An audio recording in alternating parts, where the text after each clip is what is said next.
జీవితమే ధర్మం నిలుపుకున్న ధర్మరాజు. ఈయన కష్టాలకు కారణం ధర్మమేనా? నమ్ముకున్న ధర్మంతో స్వర్గం మెట్లెక్కిన ధర్మజ్ఞుడు మన ధర్మరాజు. మహాభారతంలో అతి ముఖ్యమైన పాత్ర ధర్మరాజు. పాండవ అగ్రజుడైన ధర్మరాజు ధర్మాన్ని ఆశ్రయించడం వలనే జీవితంలో ఓడిపోయాడా? చివరకు తాను నమ్మిన ధర్మాన్ని గెలిపించి తాను కూడా విజేతగా నిలిచిన ధర్మరాజు గురించి ఈ వీడియోలో తెలుసుకునే ప్రయత్నం చేద్దాం. ధర్మరాజు యుధిష్ఠిరుడు పేరు ఏదైనా ధర్మరాజు మహాభారతంలోని అత్యంత ముఖ్యమైన వ్యక్తుల్లో ఒకరు. ధర్మం, నైతిక విలువలు, సత్యమనేవి ముఖ్య సిద్ధాంతాలుగా జీవించిన ధర్మజ్ఞుడు ధర్మరాజు. తన సహనంతో, క్షమాగుణంతో, సత్యనిష్ఠతో మహాభారత కథను ముందుకు నడిపించాడు.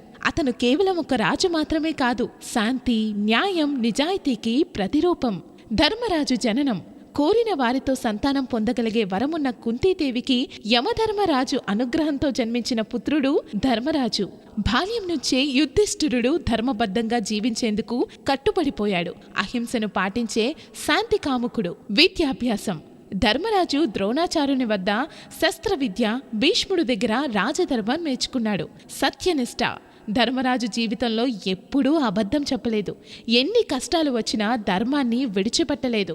సహనం, క్షమాగుణం ధర్మరాజు నిండు కౌరవ సభలో తన తమ్ముళ్ళు భార్య ద్రౌపదిని అవమానించినప్పుడు కూడా రక్తం మరుగుతూ ఉన్నా ధర్మానికి కట్టుబడి కోపం చెందకుండా సహనం పాటించాడు. ఆగర్భ శత్రువులను కూడా క్షమించగల గొప్ప గుణం ధర్మరాజు సొంతం. రాజనీతి పాండవుల అజ్ఞాతవాసం పూర్తయిన తరువాత అటు కౌరవులతో చర్చలు, ఇటు యుద్ధానికి సిద్ధంగా ఉండడం, రెండింటినీ ఏకకాలంలో సమర్థవంతంగా నిర్వహించిన రాజనీతిజ్ఞుడు.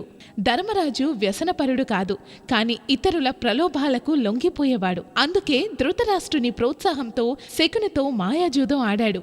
మోసం చేయలేకపోవడం, ధర్మాన్ని పాటించడం అనే బలహీనతల కారణంగా జూదంలో ఓటమి పాలై తన సర్వస్వాన్ని కోల్పోయాడు. తన అన్నదమ్ములందరినీ పోగొట్టుకున్నాడు. ద్రౌపదిని కూడా కౌరవులకు అప్పగించాడు. 12 సంవత్సరాల అరణ్యవాసం, 1 సంవత్సరం అజ్ఞాతవాసం అనుభవించాడు. అరణ్యవాసం, అజ్ఞాతవాసం సమయాలలో అయితే ధర్మరాజు మరింత తాత్వికుడుగా మారి నిజమైన రాజధర్మాన్ని అర్థం చేసుకున్నాడు. ధర్మరాజు కంకుబట్టు అనే పేరుతో విరాటరాజు ఆస్థానంలో ప్రవేశించాడు. రాజుకు మానసిక ఉల్లాసం కలిగించే శాస్త్ర చర్చలు చేయడం, స్నేహపూర్వకమైన జూదం ఆడడం చేసేవాడు. ఇక్కడే ధర్మరాజు శత్రువుల ఎత్తులు చిత్తు చేయగల రాజనీతిని నేర్చుకున్నాడు. ధర్మరాజు యుద్ధం చేయడానికి ఇష్టపడకపోయినా ధర్మబద్ధంగా కౌరవులను ఎదుర్కోవడానికి సిద్ధపడ్డాడు. కురు వృద్ధుడైన భీష్ముడు తన చేతిలో చనిపోకుండా శిఖండాన్ని ముందు నెట్టి వ్యూహ రచన చేశాడు. అశ్వత్థామ హత అనే అర్ధ సత్యాన్ని ఉపయోగించి ద్రోణాచార్యుణ్ణి మానసికంగా కుంగిపోవడానికి కారణమయ్యాడు. కృష్ణుడితో కలిసి యుద్ధాన్ని నివారించడానికి ప్రయత్నించాడు. కురుక్షేత్ర యుద్ధం తర్వాత ధర్మరాజు, యుద్ధం ముగిసిన తర్వాత యుధిష్ఠిరుడు హస్తినాపూర్వక రాజుగా పట్టాభిషిక్తుడయ్యాడు. రాజ్యాన్ని ధర్మబద్ధంగా పాలించి ధర్మరాజ్యాన్ని స్థాపించాడు. గాంధారి శాపం వల్ల యాదవ వంశం నాశనమైన తర్వాత పాండవుల రాజ్యాన్ని పరీక్షిత్కు అప్పగించి మహాప్రస్థానం ప్రారంభించారు. ధర్మాన్ని నమ్ముకుని ధర్మమే ఊపిరిగా జీవితం సాగించిన ధర్మరాజు హిమాలయాలలో తన 4 తమ్ముళ్ళు ద్రౌపది దేహాన్ని విడిచిన తరువాత ధర్మరాజు మాత్రమే స్వర్గానికి ప్రాణాలతో ప్రవేశించాడు. ఆయన పాటించిన ధర్మమే ఆయనకు ఆ అర్హత కలిగించింది. ధర్మరాజు మంచి లక్షణాలు: ఎప్పుడూ అబద్ధం చెప్పని సత్యవంతుడు, ఎన్ని కష్టాలొచ్చినా ధర్మాన్ని వీడని ధర్మపాలకుడు, శత్రువులను క్షమించగల సహనశీలి, యుద్ధాలను కోరుకొని శాంతిప్రియుడు. ధర్మరాజు రాజయ్యాక ప్రజల సంక్షేమం కోరిన రాజుగా చరిత్రకెక్కాడు.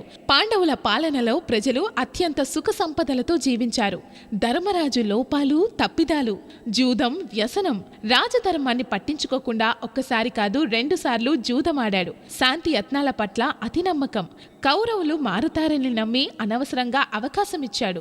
అనర్హులపై క్షమాగుణం. ధర్మరాజు సహనం, క్షమాగుణం వల్ల పాండవులు అనేక కష్టాలను ఎదుర్కొన్నారు. ధర్మరాజు సత్యసంధుడైనప్పటికీ అశ్వత్థామ విషయంలో అర్ధ సత్యాన్ని చెప్పి ద్రోణాచార్యుని మృతికి కారణమవ్వడం ధర్మరాజు జీవితంలో మాయని మచ్చ.